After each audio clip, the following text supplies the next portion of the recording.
Any pest, any season, we're the solution.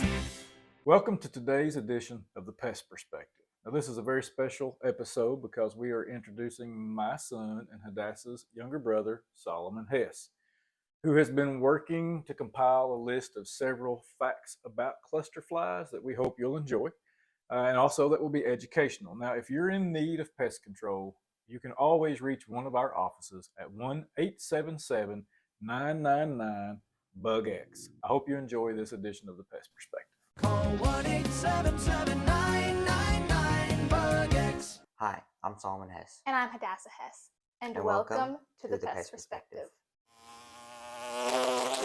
The Pest Perspective. Okay, well, since fall is just around the corner, and soon the cluster, otherwise known as attic flies, will be moving in, I thought today we could discuss some facts about these flying pests that might help our customers combat them this fall. All right, so let's get started. Alright, well, for starters, we know that cluster flies are usually active outside beginning in early spring, but by late summer to early fall, they actually begin searching for a place to spend the winter. So I'm guessing this is when they enter our homes and other buildings? Yeah, that's right, and they accomplish this by exploiting cracks or crevices in the exterior. So what size cracks and crevices do cluster flies need to gain access into our homes? Not very big. In fact, about 1/8 of an inch or more is sufficient for entry.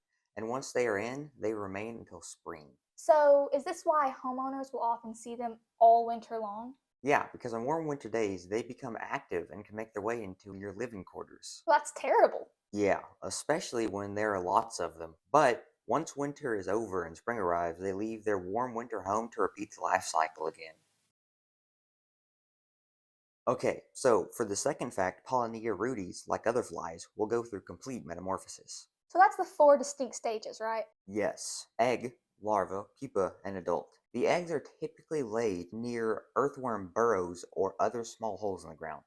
Once they hatch, the larva will search for earthworms to use as a food source.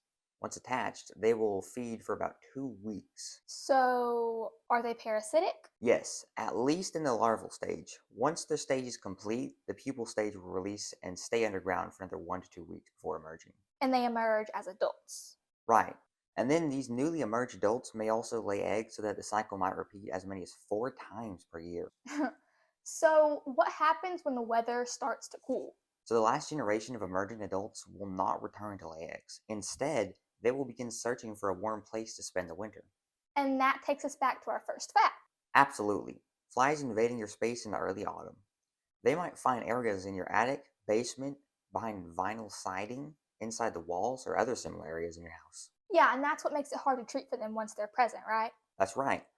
But since they enter homes and other buildings through cracks of 1/8 of an inch or larger, it's not impossible to prevent them. Right, and that brings us to fact number 3, entry points. Yes, and there are no shortage of possibilities. Small cracks in foundation walls, deep checks in cabinet logs, gaps between soft J-channel and brick veneer. Gable, roof, ridge, and soffit vents. Yeah, and poorly sealed doors and windows, gaps and cracks in brick, block, stone, and other exterior siding, and too many more places to mention. So is there anything specific that attracts these pesky flies into the building? Yes, they are attracted to plants. The adults feed from plant sap, flower nectar, and fruits, so any plants near a home could be an attractant.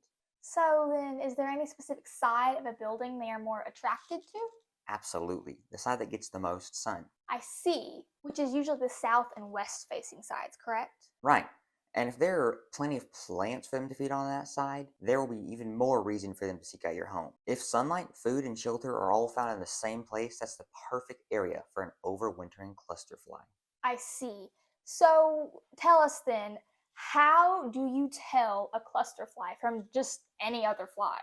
Okay, that's a good question. So this brings us to fact number 4. Cluster flies do look very similar to houseflies. To the untrained eye. Right, but there are some defining features to help us tell them apart. On the thorax of a cluster fly, there are very definite golden colored hairs, unlike the housefly that has black vertical stripes on a gray colored thorax. Are not smooth articulated flyers and range in size from 3/8 to 1/2 inch long, which is significantly larger than the 1/8 to 1/4 inch long housefly. So moving on to the next fact then, Solomon, tell us a little bit about the damage Paullinia rudis can cause. Well, for starters, most of the damage is minor, but in large infestations, it can become much more serious. But it's limited to staining from fecal deposits and buildup or decaying cluster fly bodies. Now, the fecal deposits aren't so bad when there are only few flies, but imagine thousands of flies landing on household items and decoration, or landing on walls and trim work. This can end up costing lots of money for repairs and cleanup, which is obviously better to be avoided in the first place.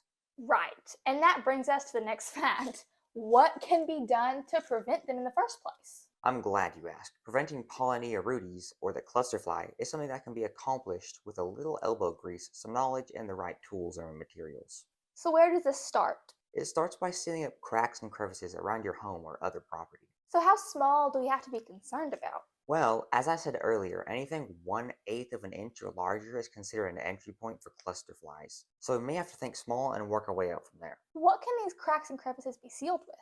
So it depends on the material we are sealing. You wouldn't want to use log chinking on a vinyl siding, or expanding foam on a beautiful brick home. The type of sealant material should be made for the application. Four Seasons often uses a very solid, non-hardening, solvent-based sealant for much of what we do. But we also replace soffit, repair vents, replace door and window gaskets, and pretty much whatever is needed. So can the average homeowner accomplish these tasks? Well, that would depend on who we're referring to as the average homeowner. Alright, so let's say someone more DIY inclined. Then yes, the average DIYer could probably handle much of this process.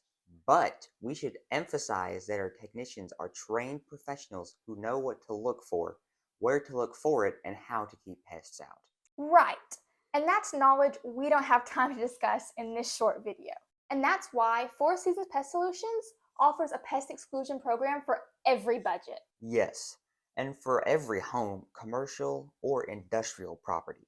Right, and for any pest in any season. That is one of our mottos. Any pest, any season, We're the solution. So what can a home or business owner do if it's too late for prevention and they already have a serious problem?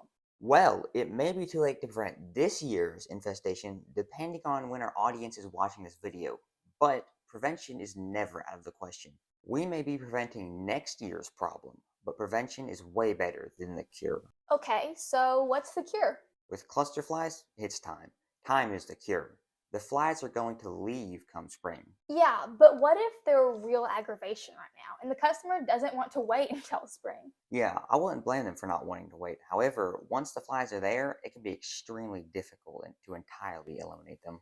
But why? Because they are living in areas of inaccessibility. For instance, we can't perform treatment on the backside of a brick veneer wall, at least not without drilling several holes in the mortar. And that can get as expensive as exclusion. So, wait, you're saying there's nothing we can do? Oh no, I'm saying we're eliminating what we can do. Perhaps it's best to put it this way.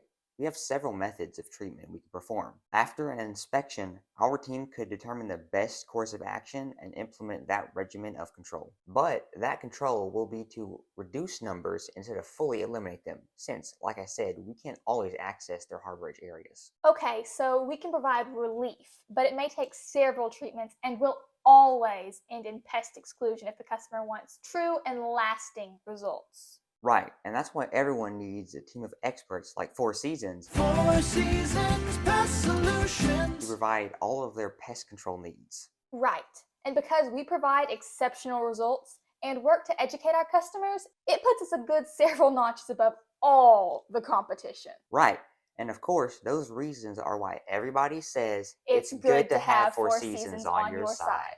It's good to have Four Seasons on your side. The Pest Perspective.